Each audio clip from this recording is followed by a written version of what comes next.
Olá pessoal, vamos seguir com a nossa conferência da semana com o tema de formação da urina e micção. Então trago aqui nessa figura para representar o aparelho renal composto por rins, ureteres, bexiga e uretra. Devo dizer que o rim não é apenas um órgão excretor, mas é um órgão que regula a homeostase. A gente vai entender isso mais para frente. Ele atua como uma máquina, entre aspas, de reprocessamento altamente sofisticado e não apenas como um simples filtro. É como se o rim decidisse o que fica e o que sai do organismo, certo? Decide o que fica e o que sai. Considerando o que sai, a gente coloca aqui nesses 2 litros de resíduo e água, certo? Que vem do sangue. Essa primeira passagem do sangue pela estrutura, a ultraestrutura do aparelho renal, a gente chama de ultrafiltrado. No entanto, esse primeiro ultrafiltrado não é a urina que a gente espera de verdade. Vamos compreender isso. Afunilando um pouquinho aqui no aparelho renal, trazendo o rim dessa vez, certo? Ele é revestido por tecido conjuntivo, que é a cápsula renal, e o rim é subdividido em córtex e medula. Nessa região do córtex renal estão os glomérulos, certo? Que é a unidade de filtração do plasma, e cada rim possui cerca de aproximadamente 1 milhão de glomérulos. Já na porção da medula renal, a gente encontra a alça de Henle e os ductos coletores. Então, se a gente pudesse simplificar o néfron, nós teríamos essa estrutura representada na imagem aqui, onde a arteríola aferente desemboca nos glomérulos, certo? Revestidos pela cápsula de Bowman e libera esse conteúdo que vai gerar ultrafiltrado pela arteríola eferente. Então vai haver a filtração do plasma, certo? Gerar esse ultrafiltrado e durante a passagem nos túbulos renais vai haver reabsorção de determinados componentes, secreção de determinados outros componentes que vai gerar a urina que vai ser de fato excretada do organismo. Aqui nessa representação um pouco mais aprofundada do néfron, eu estou trazendo essa figura para dar destaque às estruturas 3A, 3B, os podócitos, e 5A e 5B, as células mesangiais, que estão associadas diretamente às células endoteliais fenestradas, que vai favorecer o processo de filtração. E a gente vai ver que esse processo é dependente de algumas pressões sobre esse aparelho renal. Então todo esse processo vai começar na cápsula renal, certo? A arteríola eferente garante o emaranhamento dos vasos gerando o glomérulo renal, certo? Onde vai ter contato com a cápsula gerando o ultrafiltrado. O que é esse ultrafiltrado? É um material que foi retido do plasma. Qual é a composição desse material? Água, íons, glicose, aminoácidos e ureia. Então, esse conteúdo todo agora vai passar por um sistema de túbulos. Inicialmente, o túbulo contorcido proximal. No túbulo contorcido proximal vai começar as reabsorções, às vezes secreções, e esse ultrafiltrado vai passar por esse sistema tubular até chegar ao ducto coletor. Mas antes vamos entender passo a passo nessa etapa. Para gerar o ultrafiltrado, certo? Existem algumas forças que determinam essa filtração glomerular. Uma delas é a pressão hidrostática glomerular, que nada mais é do que a força que o sangue está exercendo, chegando pela arteríola eferente e empurrando águas e solutos para dentro da cápsula de Bowman. Então, através do epitélio fenestrado, há essa passagem de substâncias, gerando o ultrafiltrado. Mas também precisamos pensar na pressão oncótica da circulação. Então, por mais que o endotélio naquela região tenha espaçamento, ele não permite a passagem de macromoléculas. Por exemplo, a albumina, a principal proteína da circulação que regula a pressão oncótica do plasma. Ela não vai passar para o glomérulo. Com isso, a circulação é mais hipertônica em relação ao conteúdo que chegou ao glomérulo renal. Então, vai haver um mecanismo de tentativa de puxar esse fluido, essa água, de volta para a circulação devido à pressão oncótica. Então, essa é uma das forças que se opõem à filtração renal. E também precisamos pensar o seguinte: considerando que a arteríola aferente vai desembocar no emaranhado, que é o glomérulo renal, a área de secção do glomérulo é muito maior que a área que desemboca no túbulo proximal. Então, quanto mais sangue chega, que mais gera ultrafiltrado nessa região, considerando que a área é maior, até que esse volume passe para as próximas etapas no sistema tubular, no túbulo proximal, por exemplo, a seção do glomérulo está rica, recheia, melhor dizendo, né, do ultrafiltrado que está acumulado. Com isso, faz pressão contrária à saída de mais líquido, até que dê vazão ao que está naquele emaranhado, que siga para o túbulo proximal e que permita maior fluidez em sentido de sangue-glomérulo. Então, essa se encaixa como uma outra força, que se opõe à filtração. Com a passagem do ultrafiltrado agora em sentido ao túbulo contorcido proximal, começa a etapa de reabsorção de substâncias úteis. Nessa etapa, reabsorve aproximadamente 65% de água e sódio, através de qual mecanismo? Cotransporte, de glicose e sódio e aminoácidos e sódio a favor do gradiente de concentração de sódio, tornando agora o interstício mais hipertônico em relação ao fluido dentro do túbulo. É nessa etapa também que a gente tem reabsorção do bicarbonato para fazer manutenção de pH. Vamos entender esse mecanismo. As células tubulares renais também estão trabalhando, bioquimicamente falando, para gerar energia para sustentar o próprio metabolismo. Então, produtos finais da respiração celular, como CO2 e água, reagem através da anidrase carbônica, liberando ácido carbônico. Esse ácido carbônico em meio aquoso ioniza, libera bicarbonato e íon H+. Parte desse bicarbonato gerado é lançado na própria circulação para fazer manutenção de pH, certo? Enquanto o íon H+, vai ser lançado pelo trocador sódio-próton no fluido tubular, certo? O íon H+, lançado agora no lúmen dos túbulos renais, é captado pelo bicarbonato, regenerando o ácido carbônico. Mas a anidrase carbônica faz a reação reversa, libera CO2 e água que pode ser captado novamente por essa célula, sendo liberado mais moléculas de água no fluido tubular. Considerando aqui a gasometria, por exemplo, a gente tem pH, pressão de CO2 e bicarbonato como os principais parâmetros da gasometria. Então, em algumas situações de, por exemplo, acidose respiratória, certo? Por alguma diminuição da capacidade de ventilação, a gente retém mais CO2 reage com água na circulação, faz ácido carbônico ioniza em bicarbonato e íon H+. A alta concentração de íon H+, na circulação faz a diminuição do pH da circulação, e isso gera uma acidose respiratória. Com a baixa de pH, o sistema renal começa a recaptar, por esse mecanismo apresentado nessa projeção, por exemplo, mais bicarbonato. Porque quanto mais bicarbonato recaptado, a gente joga mais íon H+ no fluido tubular para fazer o contrapeso. Além de que, na reabsorção de bicarbonato na circulação em um indivíduo que está em acidose respiratória, por exemplo, o componente pulmonar é a PCO2 observada, enquanto o componente metabólico é a função renal que está nesse mecanismo associado para fazer o contrapeso. Então, voltando ao exemplo aqui, com mais reabsorção de bicarbonato induzido pela acidose respiratória, por exemplo, a alta concentração de íon H+, que induziu a acidose, se liga à maior oferta de bicarbonato reabsorvido pelo sistema renal para recuperar o ácido carbônico. Não deixa íon H+ no meio.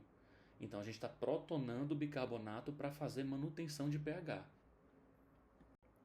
Considerando a reabsorção de eletrólitos lá no túbulo contorcido proximal, o fluido intraluminal agora dos túbulos renais é um pouco mais hipotônico.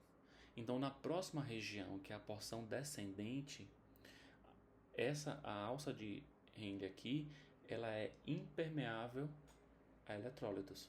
Então, aumenta a reabsorção de água para deixar um pouco essa urina um pouco mais hipertônica, para fazer o contrapeso do trabalho lá do túbulo proximal. Já a porção ascendente é impermeável à água, ao contrário da descendente, e favorece maior reabsorção de eletrólitos como sódio, potássio e cloreto.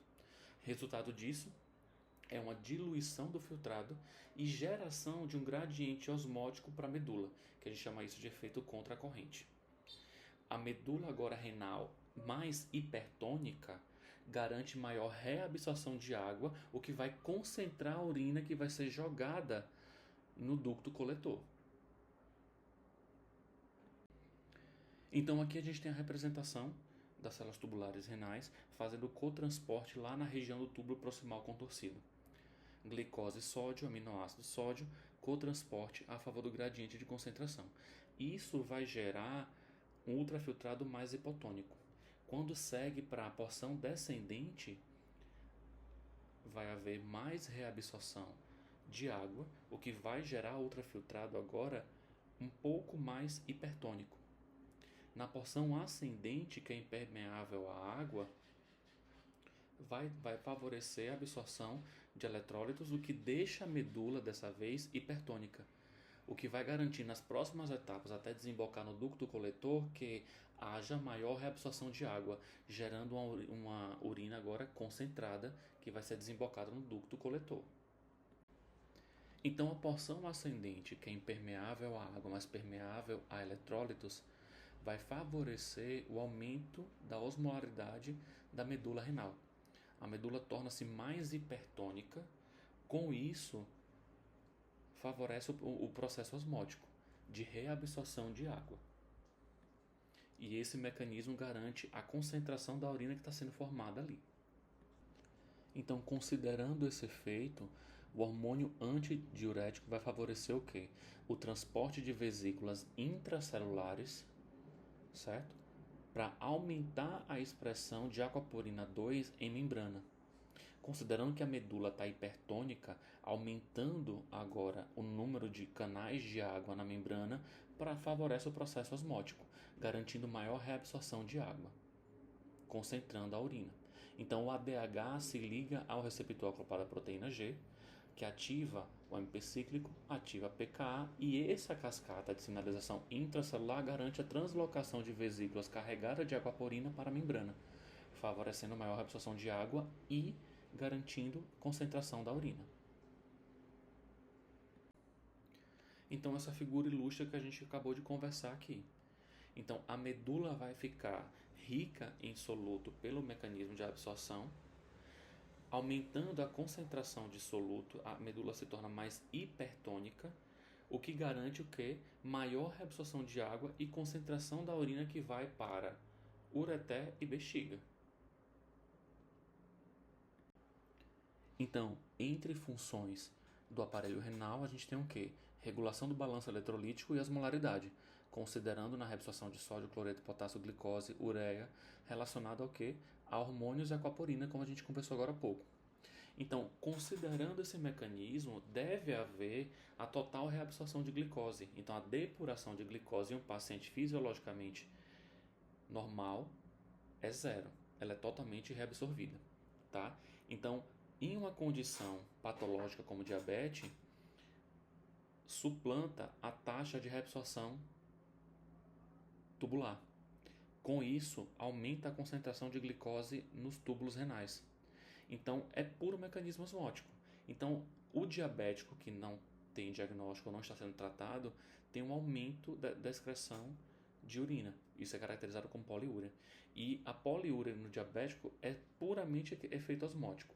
Quanto mais glicose no lumen tubular, porque a concentração de glicose sérica é muito alta constantemente, suplanta a taxa de reabsorção de glicose, mais água tende a diluir aquele meio mais concentrado de glicose, que nesse exemplo, qual que é o meio concentrado de glicose? O túbulo renal. Então, aumenta ali a concentração de água, aumenta o volume excretado. Essa figura elenca exatamente os componentes que citamos no mecanismo de translocação de aquaporina. Então, o ADH se liga a receptores acoplados à proteína G, que ativa a formação de AMP cíclico a partir da adenilado ciclase e fosforila a PKA. A pKa então desencadeia outras etapas de sinalização intracelular que vai promover o tráfego de vesícula, contendo várias alcapurina para a membrana, favorecendo maior reabsorção de água e concentração dessa urina. Outra função do aparelho renal vai estar regulando a produção de eritrócitos, através de quê? Do hormônio eritropoetina. A eritropoetina é produzida por células peritubulares no córtex renal, mas uma vez que há um grau de inflamação ou lesão naquele aparelho renal, baixa a produção de eritropoetina, certo? Então, o rim vai funcionar meio como um sensor de hipóxia. Em baixa concentração de oxigênio, induz a produção de eritropoetina, que induz o quê? As sucessivas mitoses do proeritroblasto em hemácias maduras para lançar na circulação, para fazer o contrapeso. No entanto, em caso de doença renal crônica, há deficiência de eritropoetina, o que vai garantir uma anemia normocítica normocrônica, geralmente, na maioria dos casos, que é o que a gente chama de anemia de doença crônica. Ainda considerando as funções do aparelho renal, pensando em rim, eles eliminam compostos nitrogenados, ureia, creatinina, ácido úrico, metabólitos e toxinas. No geral, excretam produtos metabólicos e substâncias tóxicas. Então, no laboratório clínico, o melhor marcador para avaliar a função renal vai ser o clearance de creatinina, que permite estimar a taxa de filtração glomerular. Como é que isso ocorre? Então, no laboratório, a gente recebe em coletores todo o volume de urina excretado pelo paciente em 24 horas. Dosa a creatinina urinária, a creatinina sérica e substitui na fórmula do DCE, depuração de creatinina endógena, onde o UCR é a creatinina urinária multiplicado pelo volume em 24 horas, tá? Dividido pela creatinina sérica. Esse resultado da fórmula a gente estima a taxa de eliminação em ml por minuto. E esse dado, certo, é o que permite categorizar o paciente em 5 grupos: G1, G2, G3, G4 e G5, considerando que o G3 é subdividido em A e B. Então, maior que 90 ml por minuto da taxa de filtração glomerular, então a gente tem um paciente alocado em G1, normal ou aumentado. Entre 60 e 89 ml por minuto, levemente diminuído. 45 a 59, levemente a moderadamente diminuído. 30 a 44, moderadamente a um alto grau de diminuição. 15 a 29, altamente diminuído. E menor que 15 ml por minuto, falha renal. O aparelho renal ainda trabalha de modo a regular a pressão arterial através do sistema renina-angiotensina-aldosterona. Células justaglomerulares, junto com a mácula densa, trabalham de modo a liberar renina. O angiotensinogênio é convertido em angiotensina 1 pela renina. E lá no sistema respiratório, dos capilares pulmonares, a ECA converte a angiotensina 1 em angiotensina 2. A angiotensina 2 age de modo a chegar via circulação na glândula suprarrenal a produzir um hormônio derivado do colesterol, que é a aldosterona. A aldosterona age sobre o néfron, induzindo maior secreção de potássio e, por consequência, retendo mais sódio. Retendo mais sódio, a gente ativa o processo osmótico, favorecendo a reabsorção de água. Isso aumenta a volemia, por consequência, a pressão arterial. Maior trabalho cardíaco. Chegando até aqui, a urina final vai resultar da combinação de filtração glomerular menos a taxa de reabsorção do conteúdo daquele ultrafiltrado, mais o que é secretado no túbulo renal. Aí a gente vai ter a taxa de excreção urinária, que vai ser de fato a urina formada. Recapitulando, o que de fato foi reabsorvido então? Água, íons, sódio, potássio, cálcio, cloreto, magnésio, bicarbonato, glicose e aminoácidos. E o que foi efetivamente secretado nos túbulos para a formação da urina? Ácido úrico, produto do metabolismo nucleotídico, íons como íon H+, e potássio, ureia e creatinina. Subproduto do metabolismo de proteína hepático, a ureia, e subproduto do metabolismo da creatina fosfato muscular, por exemplo, a creatinina. Então, um pouco aqui sobre a glicosúria e os transportadores sódio-glicose.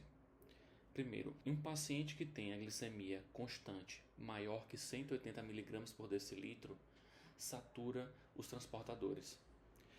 Com a saturação dos SGLTs, cai a taxa do cotransporte de glicose e sódio. Então, aumenta a concentração de glicose no túbulo renal, ou seja, diminui a reabsorção. Então, vai promover a eliminação na urina, a glicosúria. Isso é muito comum no paciente diabético, por exemplo. Então, em um paciente diabético que mantém esses níveis de glicose maior que 99 mg por decilitro, ou seja, esse é o limite básico, né, máximo da glicemia. No entanto, em um diabético que mantém esses níveis muito fora do padrão de referência, certo?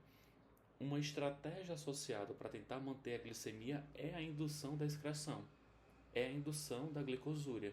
Então, a glifosina, por exemplo, é um bloqueador do SGLT, o transportador de sódio-glicose. Então, vai promover o que é chamado de glicosúria terapêutica, de forma a eliminar o excesso de glicose da circulação, promovendo o que? Uma hipoglicemia naquele paciente que é diabético.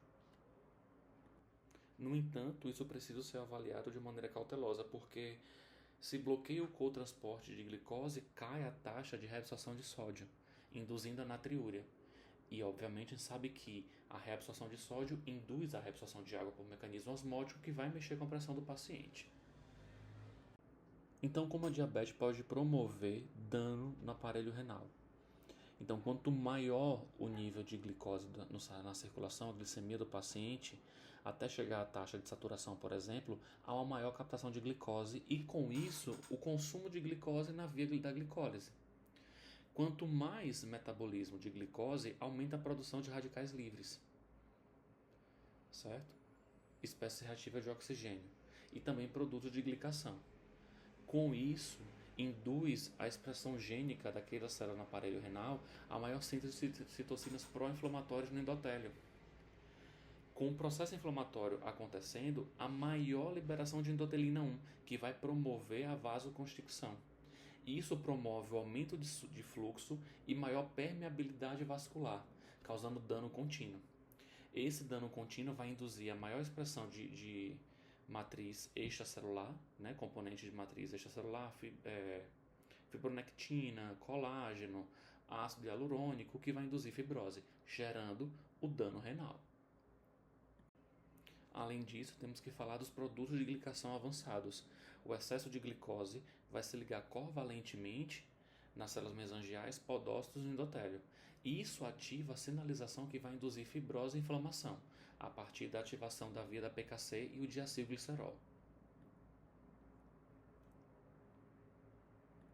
Então, esse mecanismo acontecendo ativa a fosfolipase C, que é uma enzima de membrana, que promove a hidrólise da ligação do fosfatidil-inositol de cadeias de ácido graxo.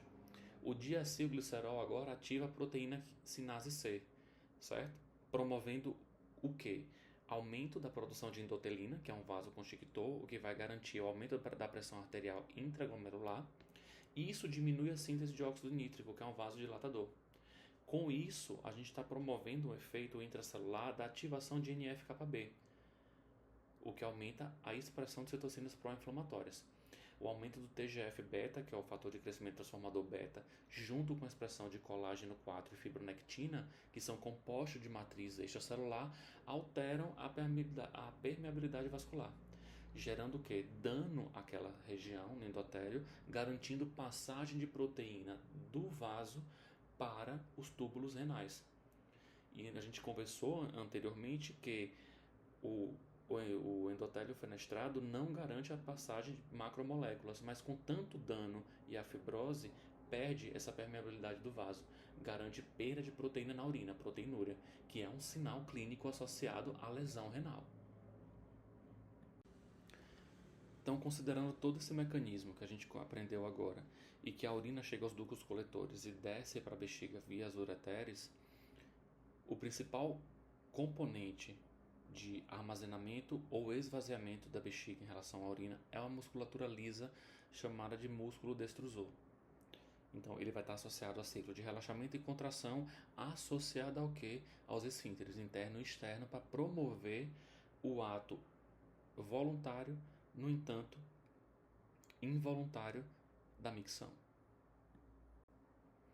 Por mais que a musculatura lisa seja a principal responsável pelo ciclo de esvaziamento e armazenamento de bexiga, a bexiga também contém fibras musculares estriadas, mais na porção do esfíncter externo, certo?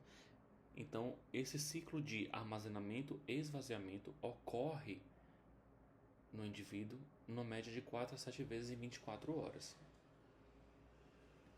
Então, o controle neural da micção fica a cargo de quem? Do nervo hipogástrico, certo?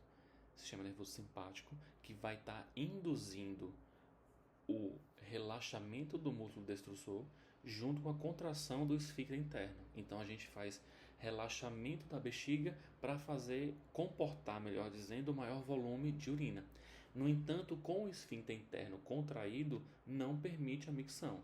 Então, está armazenando urina nesse momento. O esvaziamento vai depender do sistema nervoso parasimpático a partir do nervo pérvico, fazendo o mecanismo contrário. Contrai o destrusor e relaxa o interno. No entanto, existe a porção de contração voluntária das fibras musculares estriadas que a gente conversou há pouco.